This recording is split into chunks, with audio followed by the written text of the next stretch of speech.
It was not much more than an extended lunch break, a stop on the way to our next tour destination. But it was Oberammergau.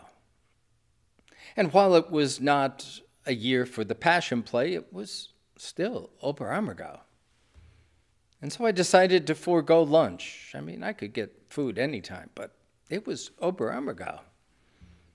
So I wandered the streets and the shops. And everywhere I looked, there were these magnificent wood carvings. Just absolutely exquisite. There was a life to them, a mystery. They were mystical. I remember commenting to one of my tour mates that had joined me on the walk, I wish I could do that. She said, have you ever tried? I said, oh, I couldn't go there. No. And then I came up with a whole laundry list of excuses and ended with my favorite showstopper. You know, my junior high art teacher told me I had absolutely no artistic ability, and so I shouldn't waste my time with art. I should stick to my studies. And so I have. No, I couldn't do that. She pushed back. She pushed back hard. She was not about to take no for an answer. She began to probe. There may be something far deeper inside of you that you haven't tried yet. Don't sell yourself short. Look inside. There was something in her words that poked something deep inside, long buried. I remembered now, as a kid, I used to love to draw, but somehow that all got stomped out in the name of education. But it was still there. And she'd woken it up. And suddenly, art was a part of my life again, which is a pretty good thing since one of our next stops was going to be Florence. And there I'd be confronted by Michelangelo and Leonardo and Donatello and Raphael and Botticelli and Caravaggio, some of the world's greatest works of art. By the time I finished with Florence, I was alive. I was so wide awake. I came home, I bought a set of carving tools. Well, the rest is history.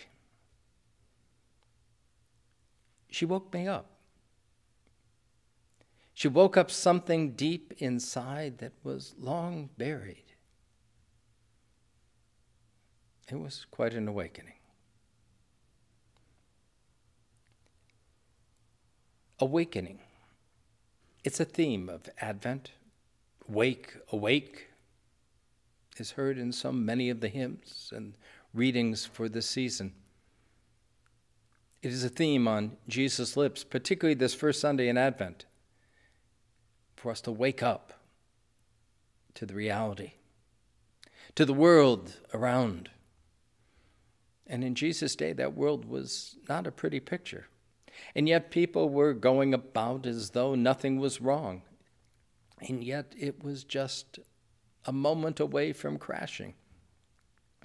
Jesus' call to wake up is to see the world, to see what's going on, and to turn around and to walk differently. We don't need to be told about the real world these days. It's in our faces. All we need to do is to listen, and we will hear gloom and doom. We're just one election away from the world as we know it going down the tubes. And it doesn't matter if you're talking to a Republican or a Democrat about that one. We face the almost weekly violence of mass murders. The economy is a yo-yo, a roller coaster. Who knows what tomorrow will bring? All around us, things seem to be crashing. No, we don't need to wake up about what's going on in the world.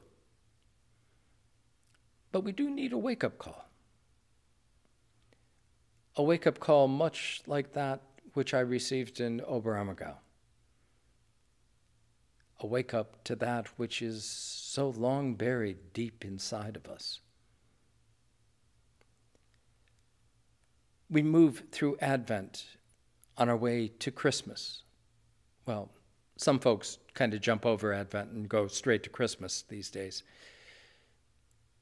But if we pause and take seriously Advent, it's a movement from Christ's second coming that we hear about in this first week to his coming as a babe in Bethlehem, our favorite coming. It's a word about God becoming flesh and dwelling among us. But the reality is that God already did that. He did that in creation. There is within all of creation a sense of the divine that in many of us has been put to sleep, drowned out by the cares and worries of the world, drowned out by rational speculations, wiser people. And yet deep inside, God rests, ready to wake up, ready to be heard, ready to be encountered. God is not in some kind of celestial cyberspace. God is within us. And he invites us to wake up to that. During this season of Advent, it's an invitation to grow deeper in relationship with that God that is within us, that God of grace and love. It is that God that gave us life and continues to bless us. This Advent, I invite you to get to know that God within in prayer, in reading, in meditation.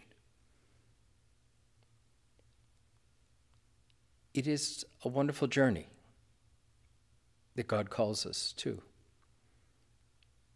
And one of the things we will discover along the way is that as we get to know that God that is deep within inside of us, we will begin to see the God that is deep inside of those around us, our friends, our neighbors, our relatives, even the strangers. That divine Creator who has imbued us with life. The call of Advent is to wake up, to see the world, and to see the God who gave us life, a God within, Emmanuel, God with us, always and forever. Awake, awake.